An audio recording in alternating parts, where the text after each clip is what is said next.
আমি আজকে শেষ করছি আপনাদের। আমরা বাস্তবতা নিয়ে বলি, এখন জামাতের সাথে 11 দল আমরা আছি। এখানে বীর বিক্রম আছে, মুক্তিযোদ্ধারা এখানে আছে, এখানে আমাদের বিপ্লবের যারা করেছেন সেই দলটা আমাদের সাথে আছে। এবং সাম্প্রতিক যে সার্ভেগুলো হয়েছে সেটাও বলে যে এবারে মানুষের পরিবর্তন চাচ্ছে এবং সেই পরিবর্তনটা কিন্তু 11 দলীয় নির্বাচন ঐক্যের পক্ষে সেখানে হবে। সুতরাং ওনারা দ্বিগুণ সিট পাবেন। আমি জানি না ওনারা কোথায় থেকে এই জরিপটা করেছেন। বাংলাদেশে যারাই এবার সার্ভে করেছেন, কোনো সার্ভেতে এরকম দ্বিগুণ পাওয়ার সম্ভাবনা কারো যদি থাকতো তাহলে ওনারা এই কাজটা কেন করলেন? ওনারা এলডিপিকে ভাঙলেন, এনপিপিকে ভাঙলেন, এনডিএমকে ভাঙলেন, সব দলকে ভাঙে কেন ঢুকলেন তা বিএনপিতে বলেন তো?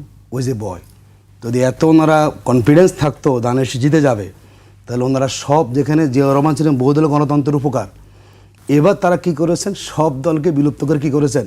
দানেশের প্রতি নিয়ে আসছেন। এটা কেন করেছেন বলুন তো?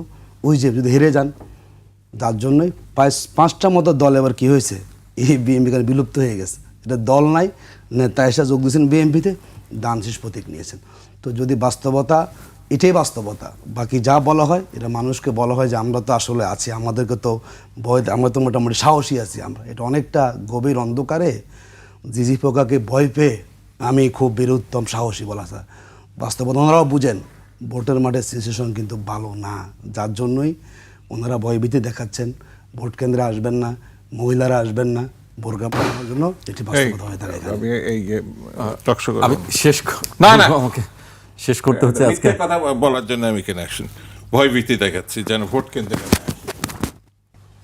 আপনি আপনারটা বলুন। আমি তো সব জিনিস একটা সীমা থাকে। সন্ত্রাস হচ্ছে না দিদু ভাই? আমি আজকে শেষ করছি আপনাদের। আপনারা দুদু ভাই আপনি শেষ করছি। দর্শক আজকে